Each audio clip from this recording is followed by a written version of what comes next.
If the right eyes aren't seeing you, quite frankly, essentially no one is really gonna know who you are.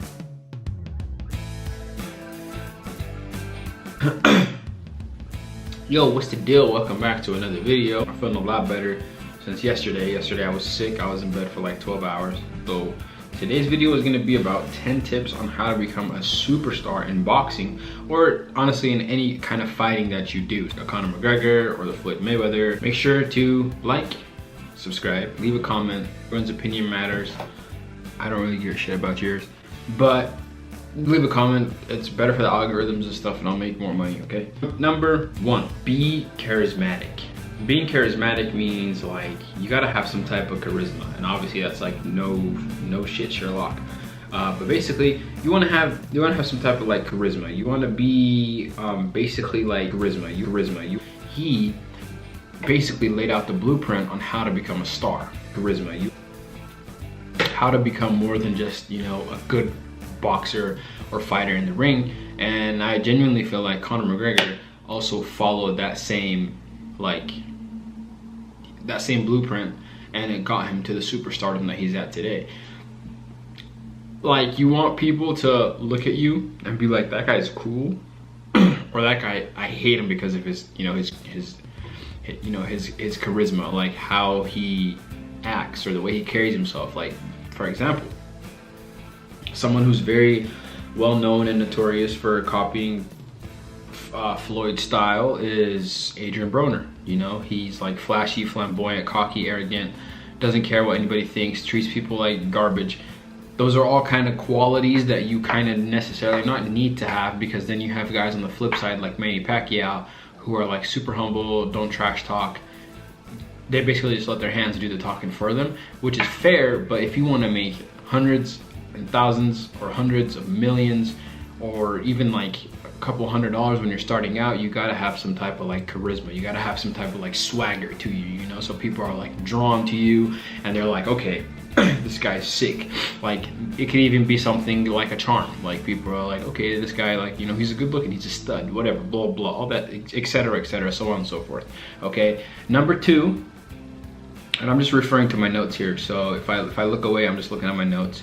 I'm not, you know, don't think anything of it. So the second thing is to create an online presence.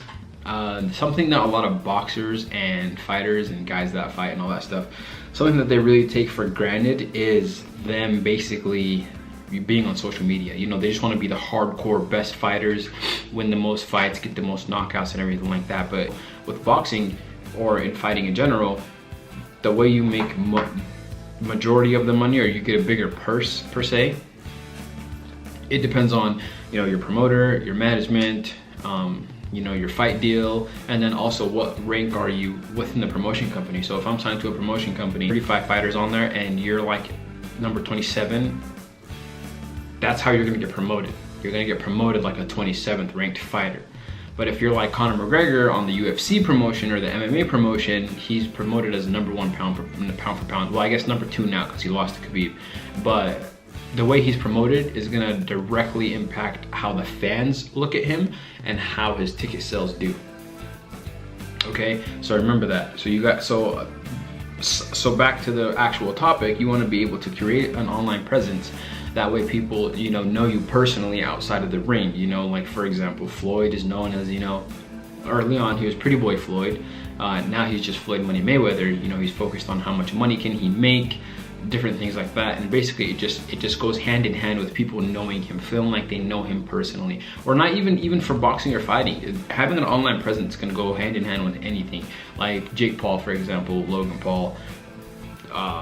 I can't think of anybody else, but like basically anyone that has a successful business or a brand or like an empire, they're known personally. Like Cardi B, before she started, you know, what she's doing now, like she was known online to that person that just had no filter, didn't have to please anyone, said whatever she wanted to say, and then her fans felt like they had a genuine relationship with her outside of, you know, hey, no pictures, basically is what it is. So the better you are with having an online presence, and, you know, not marketing, but the better you are with having an online presence, and you are with like posting the right way and managing it the right way. I'm not gonna tell you how to manage and how to post and what to use. I'm not gonna tell you that. I'm just gonna tell you, you gotta have an online presence if you wanna stand out from everybody else, you know, and just basically be well known enough to where people feel like they personally know you and they wanna personally support you when they buy those pay-per-view tickets, you know? That's number 2. 3. Number 3 is going to be capture a huge fan base. Now that goes hand in hand essentially with number 3, because number 4 and number 3 kind of go hand in hand. So number 2 and number 3 go hand in hand. So right now we're on number 3, not number 4, number 3. So capture a huge fan base goes hand in hand with have an online presence. Today with social media and Instagram and Twitter and Facebook and all that stuff, the way it basically works is if you have 100,000 followers, but you are not verified, it's gonna be harder for people to see credibility in what you post and what you say. So for example, let's say I have an Instagram account and it has 26,000 followers, right? Or if I have another account that has, let's say, 190,000 followers, right? That blue check is gonna change the way people portray you on the platform. So if you're someone like Jake Paul, Logan Paul, those guys have millions, tens of millions of followers. So it's like anything they say, anything they drop, anything they sell, the fans are gonna absorb it and take it in because they have that credibility, right? So basically you wanna capture a huge fan base, and that goes hand in hand with social media. Side note on that, having a huge fan base, like let's look at Floyd. So Floyd back in his day when he was Pretty Boy Floyd, before he was Floyd Money Mayweather or whatever, nobody really outside of hardcore boxing fans knew who he was. Like if I was just a casual boxing fan, I wouldn't really know who Floyd Mayweather was. But the way he promoted himself, the way he like took people's attention and drawed people's attention was him being flashy, flamboyant, you know, cocky, basically not a nice guy. Drew in a bunch of hip hop artists, a bunch of rappers, a bunch of celebrities. 50 Cent, obviously he had a huge ordeal and drama with 50 Cent, you know, back in the day. Nowadays, if no one talks about you, nobody really cares. 4, get a great management team. So a management team is essential to your success because so when you have a great management, right, they usually are the guys that negotiate your deals for you.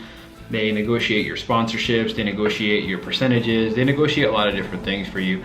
And when you have just a bad management team, and I've had experience with it too, they just kind of, you know, they're in it for themselves basically. Sitting with, you know, $150,000 paycheck, and you know they're taking 95 of it and giving you, you know, whatever's left of it. So I don't know, just make sure you have good management, because those guys down the road, or girls down the road, are going to look out for you, and just make sure that you're taken care of.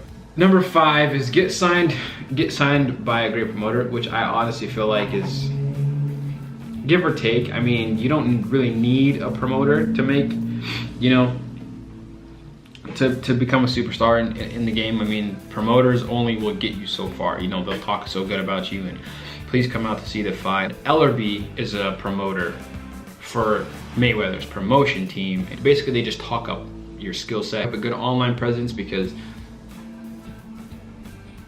your online presence speaks to your fans, and they like know you personally, and they know what they want. You know, basically, you get the point. Number six, have a fan-friendly style. You better make sure that you give fans a reason to watch your fights. That also goes hand in hand with number 2 of a social media presence, because your fans need to feel like they know you, and if they know you, then it goes hand in hand with them just supporting you down the line, if that makes sense. 7, be willing to take on the toughest challengers. So someone like Floyd Mayweather, he's fought, I think, 16 world champions. They did say that about like Andre Berto and Victor Ortiz, Ricky Hatton, but all those guys were like previous champions in their division. You know, they were previous champions in their division, and basically like they take the tough fights, and you beat the tough guys, you beat the best to be the best, and that's why I feel like Floyd Mayweather is essentially one of the best fighters ever. For 8, like for example, Keith Thurman this last year, he had to vacate his title because he was inactive for so long, and I just saw an interview where he said he didn't want to feel like he was responsible for, you know, the title being vacant, and he basically just like gave it up. So you got to stay active, protect your title. Conor McGregor also, I think, did the same thing after Jose Aldo. I don't remember, but he had 2 titles simultaneously at the same time. He was the first guy to ever do it. So that being said, he had to vacate one of his titles because he basically was inactive, and either defend them or basically like give them up is what it is. Number 9, remain relevant. Stay relevant. And not necessarily even social media, because guys like Floyd Mayweather, they have like 100, I guess tens of millions of followers, but they're not necessarily like relevant because of social media. They're relevant because of how they stir things up, what they post, what they say, who they talk to, how they talk to them. You know, like Floyd Mayweather basically meeting with Manny Pacquiao in Japan and saying, oh, I'm gonna come out of retirement in December and make a 9-figure payday again. And then he turned that around and almost fought a kickboxing superstar in Japan for like an exhibition match. It wasn't pay-per-view, it was like an exhibition match where it was held for a handful of billionaires. That's what that is. You got to stay relevant so people are still talking about you. You know, oh, like what about this guy? What about this guy? You can also look at like Adrian Broner. He kind of took a decline on his career because of like obviously his problems outside of the ring, but he also just like he wasn't either active enough or he lost too many fights, and people are like, oh yeah, he's irrelevant now. You know, now he's just acting this, doing that, blah blah whatever. So stay active, remain relevant. That's number 9. And is obvious, stay dedicated to your craft. I feel like this would be number 1. The time, and you know, just put in all the work. Go bam bam bam bam bam bam bam bam bam bam bam bam bam bam bam bam bam bam. Ah, what? You know, that's basically it. Ways you can become a boxing superstar. If you like them, leave a like. If you don't like them, leave a like. Leave a comment. Tell me what you think. What do you think I should post next? All that kind of stuff.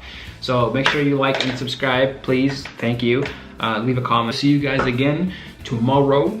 And that's basically it. So without further ado, I'm out. Peace.